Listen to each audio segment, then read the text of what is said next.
Wow, what a crazy day yesterday was. The final hurrah for a disgraced figure, forced to leave after yet another humiliation. He bent the rules, he divided opinion, he didn't mince his words, and now that he's gone, every one of us is just left to pick up the pieces. But anyway, all the best to David as he moves on from 67 Hail Hail.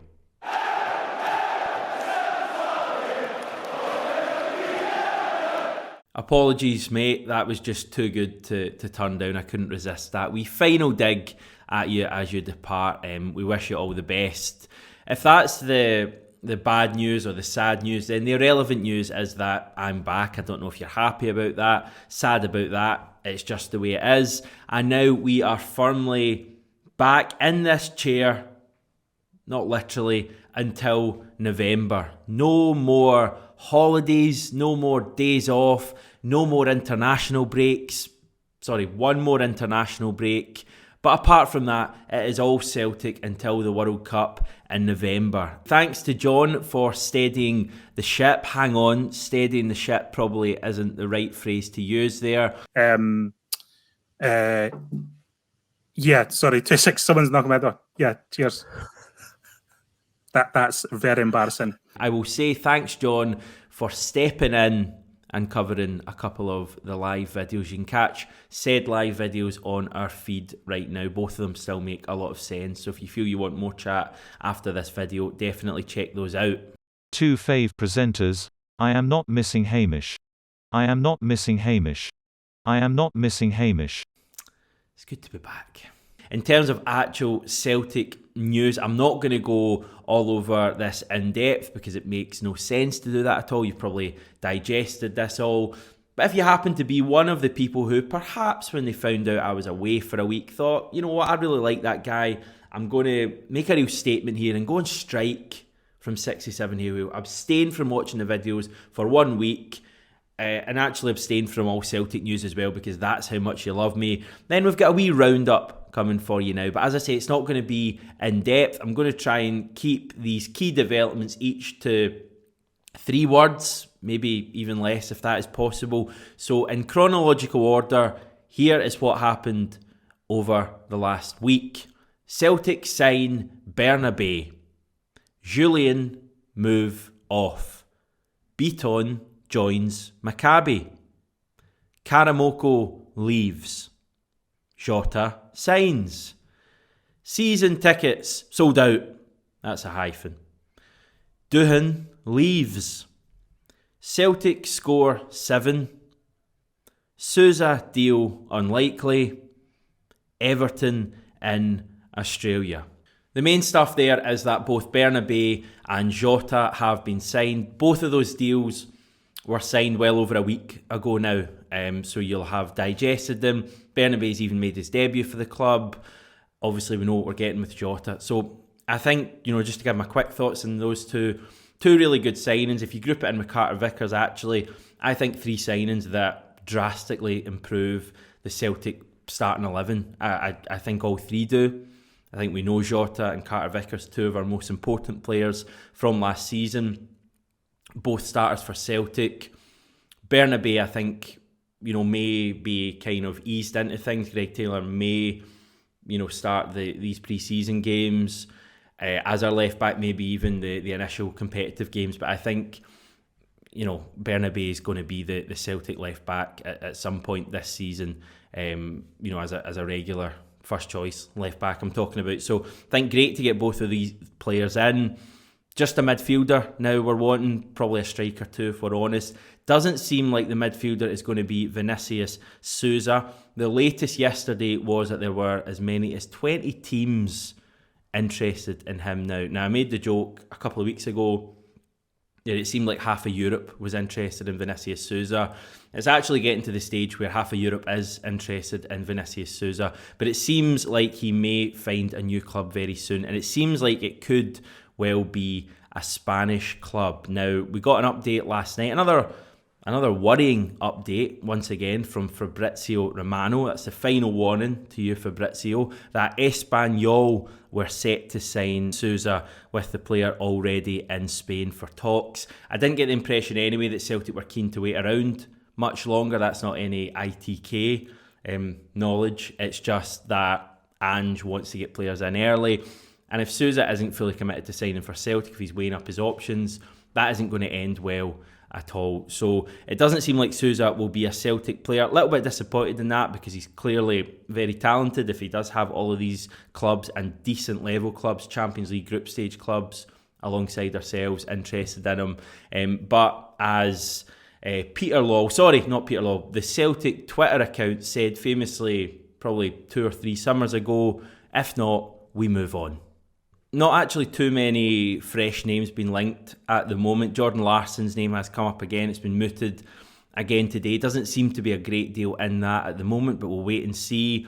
But I think that's fine. I think Celtic's business that we've done already this summer, bringing in Siegrist, Carter-Vickers, Bernabei, Jota, kind of means that the pressure's off a little bit. Yes, I think, centre mid is probably the obvious position right now that I would say we still need if we want to compete at the top level in the Champions League.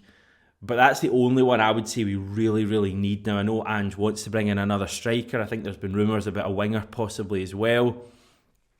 But I think if we signed one more player and it was a centre mid and we didn't lose any players, you could still look at this transfer window as being a pretty exceptional one. It's just that midfielder we're after, and I have full faith that if it's not going to be Sousa, that Ange will pick up someone, just as good, maybe even better this summer. In terms of players actually leaving the club, there's been a few over the last week. The high-profile one is Karamoko Dembele, who has left for Stade Brestois 29 in Ligue 1.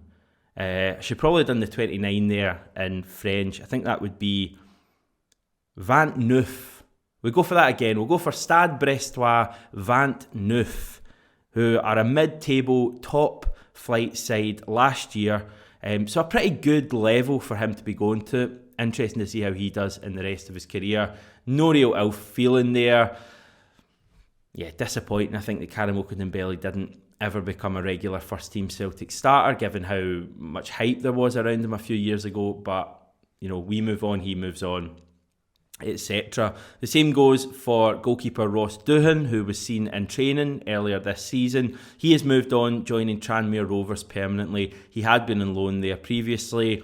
Barry Coffey has made his switch to Cork City a permanent one too. So Karamoko, Doohan and Coffey have all left the club. Again, for me looking in, it's just more evidence of Ange moving on players who aren't going to make the first team. I always think if the player isn't going to make the first team, even if they're young, what is the point in really keeping them around for too long? And these players all had good opportunities, I would say, loans or even various opportunities in the first team in Dembele's case. And, we trust Ange implicitly in this, and he's clearly happy for all three to move on. Ange actually gave an interesting interview with Sky Sports earlier today. There were a few bits I wanted to pick out. Now, he was asked for probably about a minute and a half about Christopher Julian, about Albin Ayeti and about Josip Juranovic. And he gave the same answer about all three, saying that he has the same relationship with Christopher Julian as he has with Captain Callum McGregor. And we know from the various Ange interviews that we've done that is very, very much the case, that Ange has the same relationship with, the leading player in terms of stature to, the player maybe in the outskirts of the first team. By the way, when I mention Juranovic's name in with Julian Ayeti, that's not cause to get you upset or worried at all. It was just that was another name thrown at Ange, but I certainly don't think there's any indication that Josip Juranovic is going to be leaving Celtic this summer. Another thing Ange was chatting about a lot was improvement. We need to improve, continual improvement. He mentioned the word, or a variation of the word, I think about 15 times in this interview. So that's clearly the buzzword for Ange this summer. He goes through various phases of having buzzwords. Control was a big one last year. I'm sure that will come back into fashion at some stage.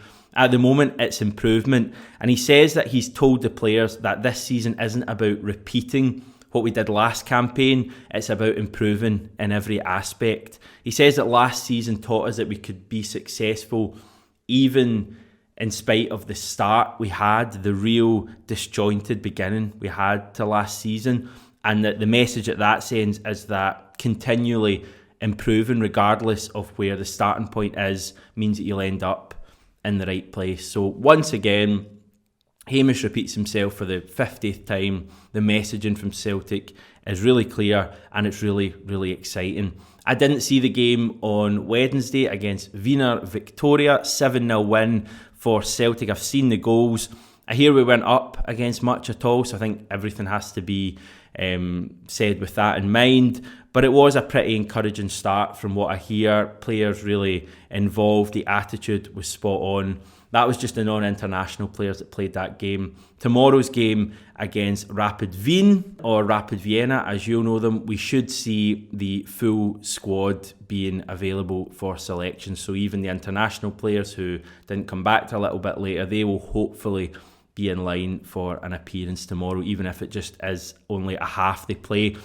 A fair bit of history between Celtic and Rapid Vienna, going back to the UEFA Cup Winners' Cup in 1984.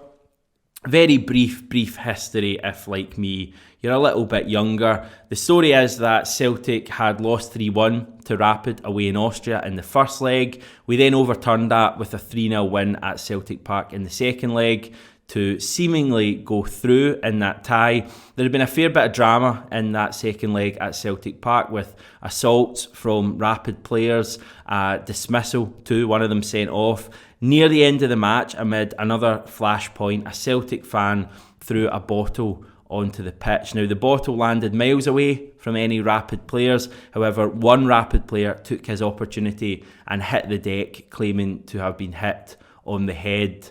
UEFA eventually, after a fair bit of toing and froing, told Celtic that the match would be replayed, but down at Old Trafford. So 5 weeks later, it took place in Manchester. Rapid won that game 1-0 to progress 4-1 on aggregate, and there was a hell of a lot of ill feeling. So that's the 80s story. That's the best part of 40 years ago. Since then, we have played them on numerous occasions, even in friendlies, quite a few friendlies in recent years. We even signed Bolly Bolingoli from them 3 years ago. So once again, they cheated us badly with that one. So we've got a chance to beat them tomorrow, hopefully. The game is taking place at the Allianz Stadion in Vienna, with kick-off at 5 p.m. Scottish time.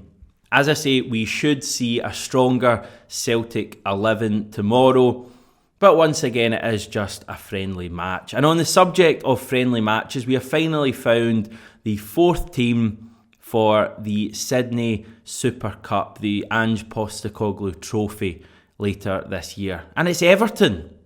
We will start the competition with a game against Sydney FC at the new Allianz Stadium, not the Allianz Stadion where we play Rapid tomorrow.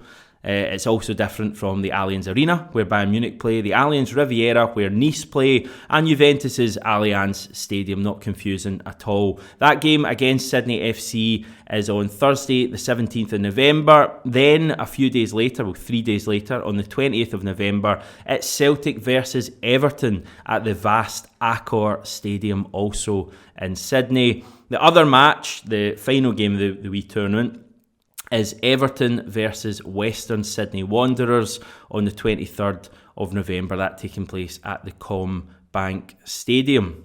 Elsewhere, last week we got our first official look, emphasis on official there, on the new Celtic home shirt, which is growing on me every time I see it. Have a look at this. It's gone from being absolutely minging and threatening to ruin our entire coming season to, yeah, that's not bad, to, yeah, actually that's quite nice, but it must be a good photo, to, I quite like that, to, I've got a birthday coming up, can someone please make sure they get me that?